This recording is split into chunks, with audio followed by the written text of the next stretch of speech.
Wonder if you've ever been to the perfect wedding. Maybe you think your wedding was the perfect wedding. Maybe maybe nothing went wrong. I don't know. Have you been to weddings where things do go wrong though? Have you been to a wedding where something's gone wrong and it's been a bit embarrassing? Well, I was going to say that I was more than 20 minutes late to my wedding, but if you've known me for any length of time, that probably doesn't surprise you. Like, it's not a surprising fact about me. At my cousin's wedding, the two little page boys had to be dragged down the aisle by their mum, who was not in the wedding party, and wearing, obviously, clothes that didn't go with the rest of the wedding party, because they decided on the day, nope, that doesn't look like we want to do that anymore. I think we've changed our mind. I know a couple of family members, and I'm pretty sure it's still a family secret. I'm not allowed to say who they were, but at the ceremony, the groom actually fainted. Pretty dramatic.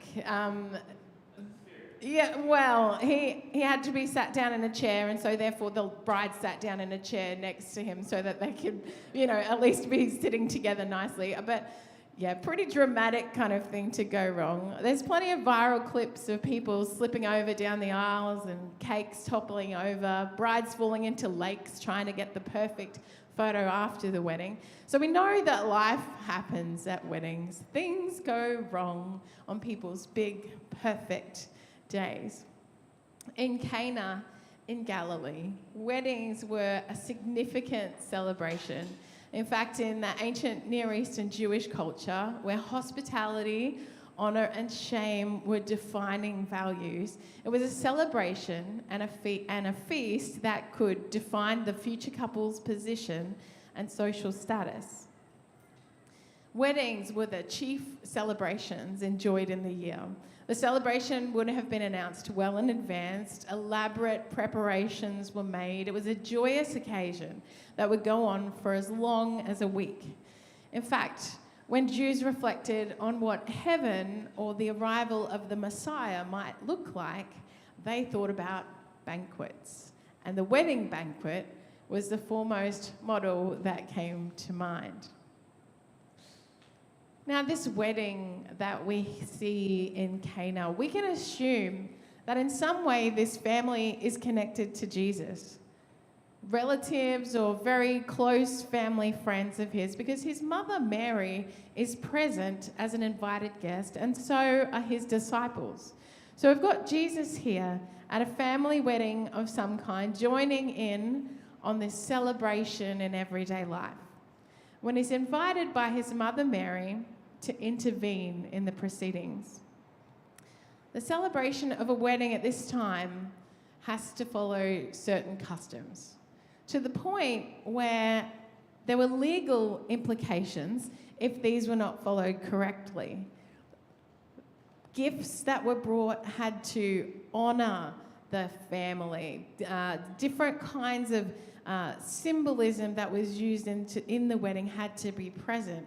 So to run out of wine while the celebration was still underway was a problem that would not only bring shame down upon the family responsible, but also social and perhaps even legal ramifications that would be ongoing for them. So Mary has heard they've run out of wine, and she knows what the consequences for the newly married couple could be. She also knows something else. She knows that Jesus has the power to intervene. And so she says, they've run out of wine. And then to the servants, do whatever he says. Jesus' answer to her when she says they've run out of wine, he says, "Woman, why do you involve me? My time has not come." Now, in Australian English, if somebody says woman to you, you would think, wait, okay, that's a very rude way to address your mother. But actually, in the Greek, in Koine Greek, it's not actually a derogatory term to use this a kind of title of woman. So it's not disrespectful, but it is a term that doesn't acknowledge Mary's relationship to Jesus. He doesn't say mother, he says woman.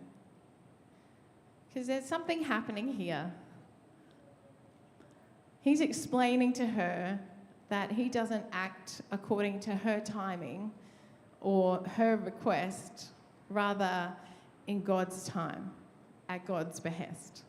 Which is kind of ironic in some ways, because he then does go on to act anyway in this situation, but not on behalf of Mary, but significantly with a sign that alludes to how he will act on behalf of the whole world. So in this interaction, he obviously must agree to act, because despite receiving his answer, Mary still turns to the servants and says, "Do whatever he says." She has faith in his power and faith that he will act. And Jesus does just that. He acts. He intervenes. He performs what seems to be the impossible and turns water into wine. Now, there are a lot of clues and symbols in this story, a lot of things that carry extra weight or meaning, because John wants to tell us something more than just this happened at a wedding. Jesus was there. He made something impossible happen. There's something more happening. So there's another clue here, because Jesus tells the servants to take 6 stone jars to hold what will be the new wine. Now, these stone jars are not merely for holding water. The note that they are stone is a signal that they are for Jewish purification rituals. According to rabbinical law, clay jars could become ritually contaminated, but stone could not. Now, because this is a very large feast, these ceremonial washing jars hold a considerable volume, and Jesus has the servants fill them to the brim with water. Each would have held about 75 litres. So Jesus is about to make 450 litres of wine in ceremonial washing jars that were usually poured out to purify, to cleanse. This act is symbolically laden. New wine that is, according to the master of ceremonies, better than any wine that has gone before, fills these ceremonial purification vessels. It's abundant in measure, and it will be poured out for all to partake in. Right at the beginning of his ministry here, Jesus alludes to something that he'll institute at the end of his ministry. The wine poured out from water vases used to purify anticipates wine poured out in remembrance of Jesus, anticipates his blood poured out to cleanse and purify the world of their sin. And this new wine also replaces something. The water used in ceremonies of purification was very important in Judaism. This new wine replaces the water of old. It replaces the ceremony of old. No longer will purification rituals need to take place, because the Messiah has come and he will pour out his blood to purify once and for all. So Jesus came into Cana and he challenged the symbolic rituals of Judaism. He turned them upside down. Sometimes I wonder what he would think of some of our rituals. Now, in 2019, we had the awesome adventure of travelling to Europe. We got in just before COVID, but importantly, we got in before Hetty turned 2, so we could save money on those international flights. And one of the places that we visited was Bruges. We went to a place called the Basilica of the Holy Blood. It's a medieval church that was built in rebuilt in Gothic style in the 16th century. But it contains, as you might guess by the name, a holy relic. This is claimed to be a relic that is a vial that contains the blood of Christ. It's in this tiny little vial, which is in a larger container, which is then stored in this big glass box. So we're in Bruges. Might as well have a look and see this relic We went to see because we just happened to be walking past at a time where it had been brought out into the front of the chapel, and you could line up and you could go, and pilgrims and tourists alike wishing to observe the relic could walk past and see it. So it's an unusual practice for us as Salvos to kind of come into contact with relics. It's not something that we were familiar with. I have to say, I was a little bit skeptical when I realised I had to pay to see it, because I'm paying to receive a blessing, and I'm like, oh, it feels wrong to pay somebody to bless you. Okay, but I'll make my donation, if that's what you want to call it. But people were lining up to see that relic. It meant something to them. The symbol meant something to them. The ritual of it meant something to them. I'm not sure in seeing it, or like it was for me a historical artifact, but I don't say here or there whether if you want to believe that that is a real relic or not, that is fine. I'm not kind of judging that. But my take on it was that all of these people who were coming to see this relic and paying for the priest to bless them, this symbolism, was it more about the relic or was it about Jesus? And my kind of conclusion was, look, if that helps you in your belief, then, do you. That helps you, that's okay. But as a Salvo, experiencing that very foreign kind of stuff, kind of go, oh, it's a bit strange, kind of makes me think how somebody might feel if they walked into my Salvo church and saw some of the ritual and symbolism and practice that we kind of partake in. The tradition that is important to us, but other people might find it a bit strange. I think the bottom line is, though, the ritual or symbol or practice or tradition, if that becomes more important than the one who it was instituted to remind us of, we need to challenge it. And we can apply that idea to any part of life, really, any part of our worship, any part of our life. If the symbol is more important, if the song is more important, if the sign is more important than a personal relationship, then we've headed off in the wrong direction. Because really, when it comes to being part of a church, it's not about the symbol or the songs or the sign. It's about a personal relationship, prayerfully cultivated, divinely initiated, and humbly accepted. Symbols can be helpful, and ritual and tradition can be powerful. But if they become more important to us than the person of Christ, whom they are supposed to convey, then we are in trouble, because Jesus came to turn that on its head. He came to challenge the old ways and fill them with his own presence. Now, I think one of the most interesting things about this story for me is that the first sign that Jesus used to reveal his glory was only observed by those closest to him. The master of ceremonies didn't know what was going on.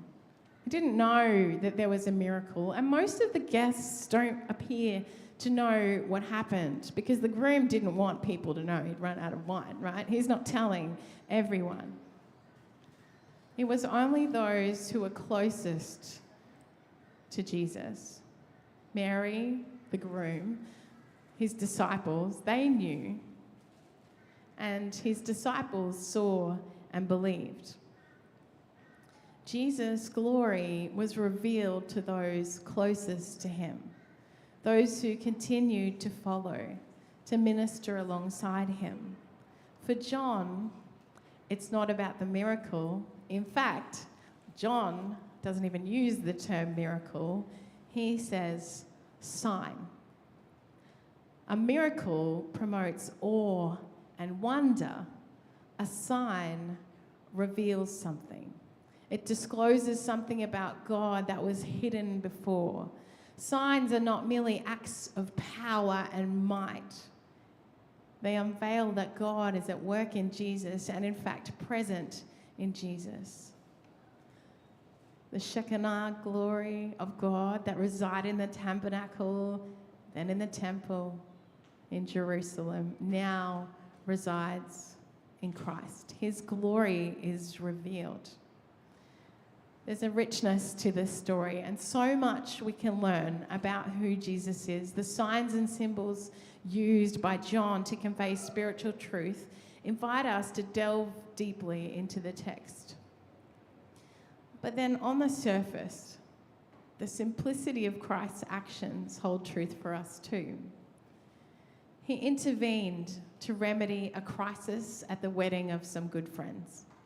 Christ wants to spiritually renew us, challenge us, and empower us, but he's also interested in our everyday problems in life. And this story would say that he is definitely interested in our everyday problems in life. Christ wants to participate in our everyday walking around lives. The ordinary problems and troubles that we face, he's interested in those. And we can invite him to act and intervene, to help. So there's a lot in this passage of scripture, right? We learn from the bridegroom that Jesus knows and he cares about our practical needs, and he's with us, wants to walk with us through our everyday. We can learn from Mary that if we have the faith to seek Jesus, that he can and will act. We learn that when Jesus acts, he does so in ways that are good. His works are abundant, excellent, overflowing beyond what is asked of him. We learn from the disciples to revere the miracle maker, not the miracle or the sign, as we are reminded of the blood poured out for our sin. And we learn that Jesus deserves honour, that he is divine, he is worthy of our praise. So may we draw close to him right now, because he wants to continue to reveal himself to us. We're going to have some time spent in worship and prayer. During this time, if you feel challenged, I want to encourage you to seek Jesus, to pray, to humbly come before him and place at his feet the things that you've been putting before him, because he wants to replace them with new wine. The glory of God incarnate wants deep and real relationship with us. If we can get past the stuff, he's calling us to be newly infilled by the Spirit, newly awakened to his presence, newly focused on the same God who has always loved us and continues to invite us closer to him. So draw close, see and believe, and he will fill you with new wine.